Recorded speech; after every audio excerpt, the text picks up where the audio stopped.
자, 여러분, 홍기찬입니다. 실전 모의고사 강의예요. 그러니까 이 강의를 듣는 분들은 저희 위포트에서 나오는 종합 핵심, 그 GSAT 기본 강의를 들으신 분들이라고 가정하고 이 강의를 들을 거라고 믿겠습니다. 그러니까 물론 나는 실력이 좋아가지고 이미 GSAT 경쟁력이 높다. 그러면은 이제 실전형 연습을 통해 실력을 높이기 위해 이 강의만 듣는 분들도 계시겠지만, 통상적으로는 종합 핵심 완성 그 강의를 듣고 그 이후에 이제 실전형으로 이걸 들을 것 같아요. 저희 위포트에서 19년 상반기 때 저 실전 모의고사를 저희가 출간했고, 이번에 그게 원래 2회였는데 요즘 학생들은 너무 열심히 공부하니까 우리가 3회로 또 늘렸어. 양도 많아졌거든요. 그래서 우선적으로 이 강의는 기본을 좀 알고 들어온다. 그러기 위해서는 강의의 초점이 뭐야? 속도.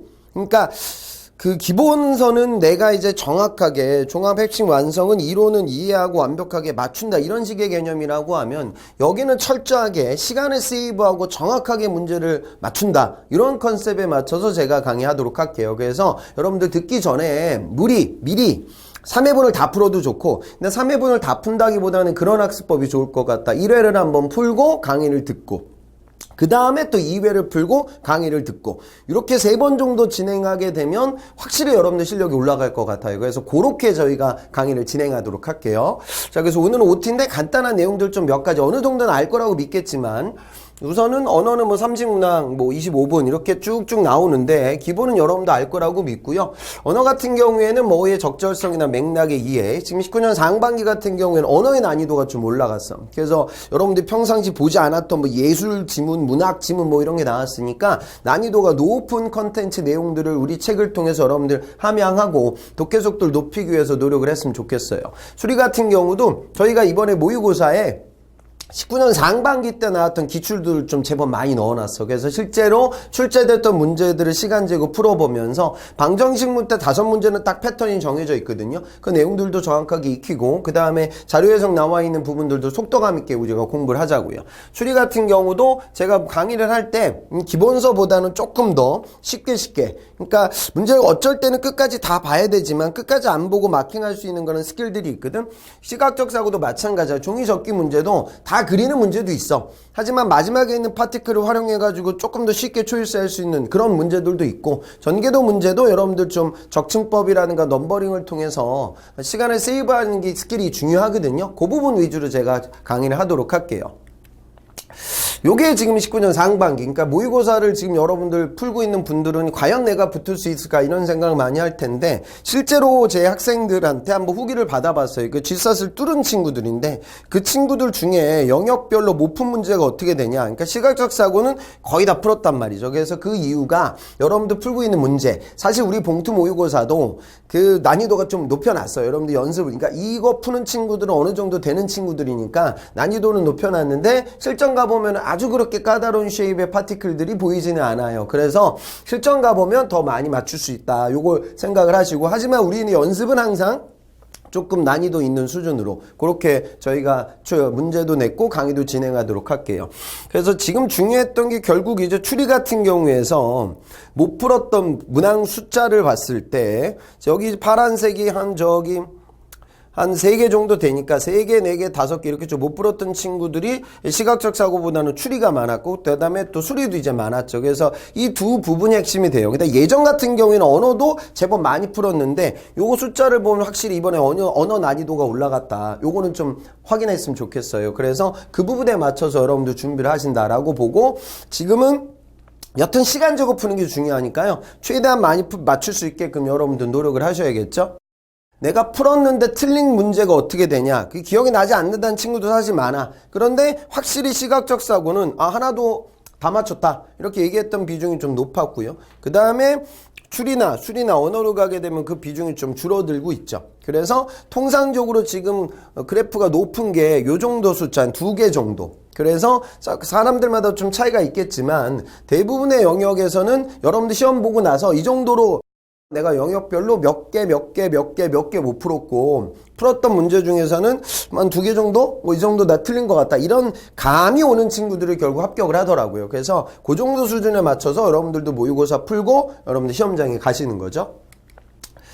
그리고 체감 난이도를 한번 조사해 봤는데 어느 정도 난이도인 것 같냐라고 했을 때 언어가 아까 제가 말씀드렸다시피 19년 상반기 때 난이도를 체감 난이도를 좀 높게 느꼈어요. 그 다음에 수리도 좀 어려웠었다. 이게 왜 그러냐면 19년 상반기 초반에 풀었던 방정식 5문제 계산이 까다로웠어. 그래서 그것 때문에 힘들었던 친구들이 있다. 추리 같은 경우에는 난이도는 오히려 좀 평이한 수준, 그렇게 중정도로 나온 것 같다고. 시각적 사고는 쉬웠다라고 생각하는 친구들의 비중이 좀 올라갔습니다. 그래서 난이도는 이 정도고, 이번엔 모르죠. 또 어떤 식의 변화가 생길지는 모르겠지만 통상적으로는 지금 19년 상반기, 18년 하반기까지 시각적 사고는 계속 좀 평이한 난이도로 출제가 되고 있는 부분이고, 그리고 18년 하반기 때는 또 추리가 어려웠다라는 피드백을 많이 받았는데 19년 상반기에는 언어와 수리가 좀 난이도가 올라갔었다라고 학생들이 느꼈어요. 근데 이거는 좀 바뀔 수 있는 부분들이 있으니까 어쨌든 수리와 추리가 사실은 이제 합격의 당락을 좌지우지하게 되는 건 핵심입니다. 그래서 그 부분에 맞춰서 여러분들 준비하도록 하시고요. 지금 우리 책 같은 경우에는 19년 상반기 최신 기출문제를 좀 많이 반영했어요. 그래서 여러분들 실전형으로 문제를 느낄 수 있게끔 저희가 출간을 했고요. 그 다음에 이 강의는 이론 설명은 좀 최소화할게요. 그래서 나는 이론이 약하다, 그런 분들은 저희 그 기본 강의를 좀 들으셔야 돼요. 그래서 그 지금 홍기찬 기본 강의 듣고 그 다음에 다음 스텝으로 넘어오는 이런 학습 플랜을 가져가셨으면 좋겠고요. 그래서 이거는 실전 문제 풀이에 좀 초점을 맞춰서 진행을 해 나아가도록 하겠습니다. 그래서 본인의 실력을 이제 좀 점검이 필요한 사람들이 이 강의를 듣는 거예요. 난 G샷이 뭔지도 몰라, 이런 강의, 이거보다는 종합 기본서 강의를 들으셔야 되고, 그 다음에 나는 이 G샷에서 고득점 받아서 꼭 합격하겠다, 그리고 시간 배분 관련된 부분들을 좀 고려해야 될 분들이 이 강의를 많이 활용했으면 좋겠습니다. 그래서 우선은 반드시 좀 푸세요. 그러니까 이게 시간 재고 풀어야 돼. 또 시간 안 재고 풀면 여러분들 망해요. 그러니까 세워라 내워라 풀면 그냥 뭐 누구나 다 맞추지. 그러니까 정확하게 시간 재고 풀고 그 다음에 강의 듣고, 그리고 강의를 통해서 스킬을 좀 익히고 그걸 내가 또 적용시켜보고, 요렇게 요걸 한 3번 정도 할 수 있는 거니까 제가 보기에는 실력은 확실히 올라갈 것 같아요. 그리고 아까 말씀드렸듯이 기본 이론, 야 저거 뭐 어떻게 푸는 거야, 나 저런 거 모르는데, 그때는 기본 강의를 좀 듣고 요 강의로 넘어오셔야 되고요. 저 학생들이 많이 묻는 질문들 좀 몇 가지 좀 제가 넣어놨어요. 모르는 문제 찍어야 되나요? 말아야 되나요? 찍으시면 안 돼요. 그러니까 이거는 뭐냐면, 근데 기준점이 다르죠. 정확하게 표현을 하면. 그러니까 G샷은 맞추면 점수를 주고 틀리면 감점이 있단 말이죠. 그래서 저는 내가 문제 접근을 해가지고 보기를 2-3개 날렸다, 그거는 마킹해야 돼요. 왜냐면 확률이 올라가고 시간 투자했으니까. 근데 여기서 말하는 건 전혀 시간이 없어서 접근 자체를 못했다, 이런 문제들은 그대로 내버려 두시기 바랍니다. 삼성에서도 계속 내부적으로 얘기하고 있어요. 그 다음에 필기하면서 풀어도 되나, 그러니까 시험지에 여러분들 마킹하고 숫자 적고 표기하는 거 A, B, C, D 막 숫자 적는 거 상관없어. 그런데 시각적 사고 풀 때 종이를 오리고 뭐 접고 돌리고 있으면 안 돼. 돌아가는 머리가 돌아가야 돼. 그러니까 그런 부분들은 좀 주의를 하셔야 돼요. 그 다음에 언어 영역에 자신이 없는데 자신 있는 영역부터 먼저 풀고 나중에 풀어도 되나요?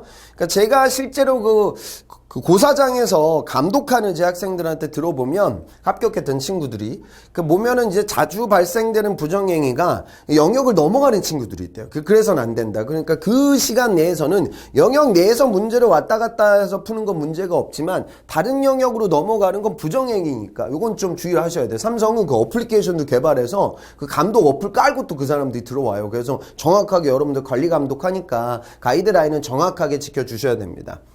그 다음에 삼성과 다른 기업 인적성을 함께 준비하기 위한 팁. 자, 우선은 솔직한 얘기로 삼성이나 인적성 시험장에 가기가 쉽지 다른 기업들은 올라가기조차 어려워요. 그게 있고 제일 많이 보는 시험이고, 그 다음에 난이도는 전체 기업 인적성에서 삼성은 중위권밖에 안 돼. 제가 보기엔 요즘 나오는 건 뭐 중하 정도야. 오히려 다른 기업들이 어려워질 때도 있지. 그런데 다른 기업은 서로를 뚫는다, 보장하기 어렵고, 그 다음에 이제 현대 같은 경우에는 지금 흠맷이 점점 사라지는 추세잖아요. 그래서 여러분들이 뭘 풀어야 되겠다. 그러니까 G샷 베이스로 우선 학습을 하는 거죠. 그 또 다른 이유는 범주가 넓어, G샷이. 그래서 언어, 수리, 추리, 시각적 사고까지 다양한 영역을 학습을 해두면 그 이후에 나중에 내가 다른 기업 인적성에 갔을 때는 또 추가적인 문제집을 좀 구매해서 달라지는 부분도 좀 체크하고 다시 여러분들 고사장에 간다. 이런 식의 전략이 가장 효과적입니다.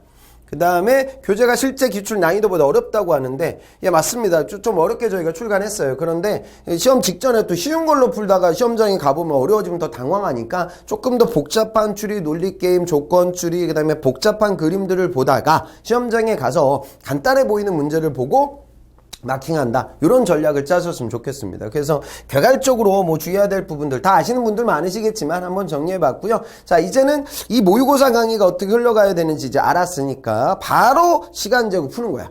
풀고 강의 들으면서 스텝 바이 스텝으로 넘어가도록 하겠습니다. 자, 그러면 실전용으로 문제 푸시고요. 강의 들으면서 실력을 높여서 최종 삼성맨의 길에 여러분들 가까이 다가가는 여러분들의 모습을 기대하겠습니다. 그러면 이제 좀 본격적으로 강의 시작해 보도록 할게요.